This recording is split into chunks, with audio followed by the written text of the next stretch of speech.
Let's look at the wave speed in a vacuum or a certain medium.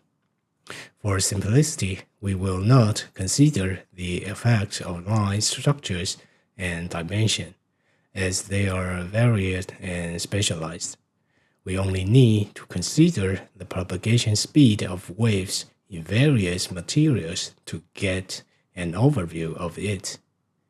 In a certain medium, we can use mu r times mu 0 to determine its inductance L per unit length, and epsilon r times epsilon 0 to determine its capacitance C per unit length. Mu 0 represents the permeability of a vacuum, and mu r is the relative permeability, which is defined as the ratio of the material permeability to that of free space. Similarly, epsilon 0 represents the permittivity of a vacuum, and epsilon r is the relative permittivity, or called dielectric constant, which is the permittivity of a material expressed as a ratio with that of a vacuum. Both mu r and epsilon r are greater than or equal to 1, and for non-magnetic materials, mu r is 1. Let's start by looking at the case of a vacuum where both mu r and epsilon r are equal to 1. In this case, the wave speed in vacuum, Vp, is equal to 1 over the square root of Lc, which is the same as the speed of light, or about 30,300 kilometers per second.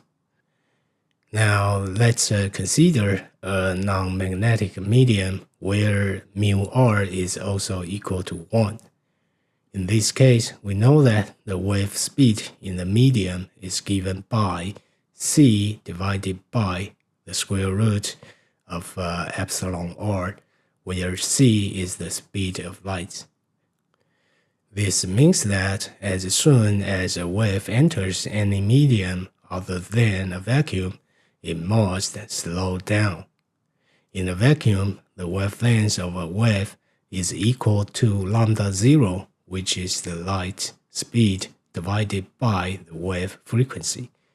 However, when a wave travels through a certain medium, its wavelength changes.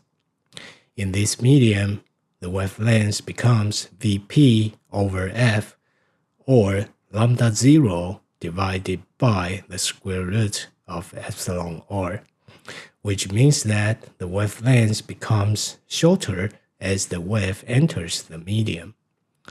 This also means that the distance the wave can travel in one cycle becomes shorter, causing the wave speed to slow down. The shorter wavelength and slower wave speed are two sides of the same coin. As an example, let's consider wave propagation in water, where the epsilon r is equal to 81.5. After the wave enters the water, its propagation velocity becomes about 1/9 the speed of light, and the wavelength is reduced to 1/9 of lambda 0. The table here displays the dielectric constant of various materials, as well as the wavelengths of 1 GHz and 10 GHz sinusoidal waves as they enter these materials. Air is one of the materials listed, but another commonly encountered material is probably Fr4, which is used in printed circuit boards and is made of epoxy glass fiber. Another common material may be the silicon substrate used in wafers, which is primarily composed of C, but may contain a mixture of other materials as well.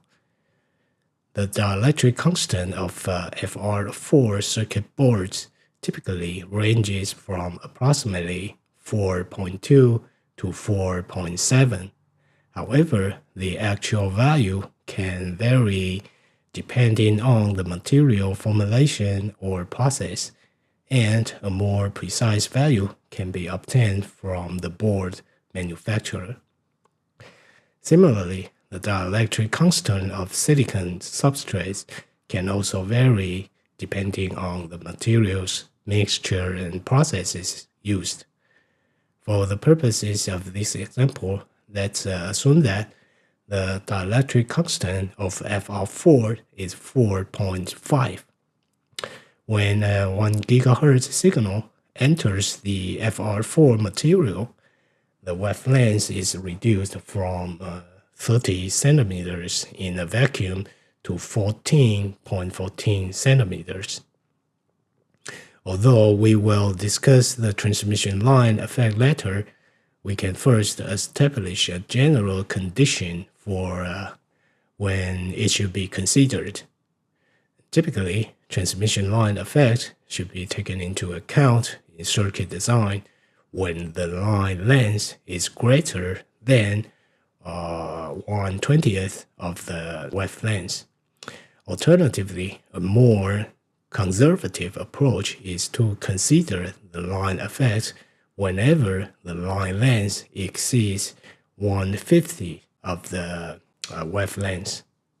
Let's assume that if the length of the line is greater than 1/20th of the wavelength, the transmission line effect must be taken into account in the circuit design. In the case of an FR4 board, we would need to consider the effect if a 1 GHz signal encounters a line longer than 0.7 centimeters. And similarly, if a 2 GHz signal encounters a line longer than 0.35 centimeters, we would need to consider the transmission line effect.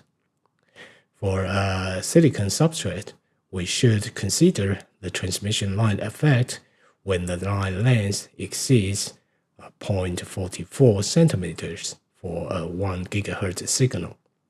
And similarly, for a 2 GHz signal, the effect should be considered when the line length exceeds 0.22 centimeters.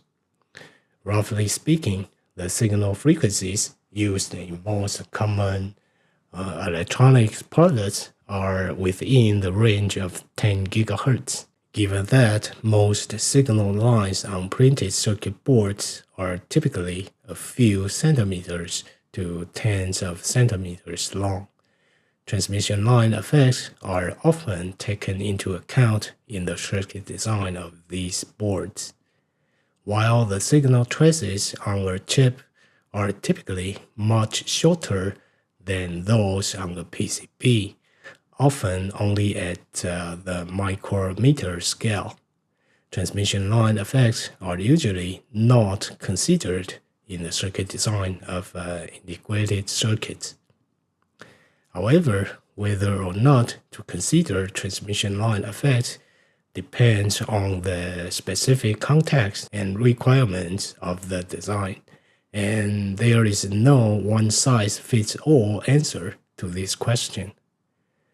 When discussing the relationship between line length and frequency or wavelength, engineers typically use electrical length instead of absolute units, such as millimeters, centimeters, or meters.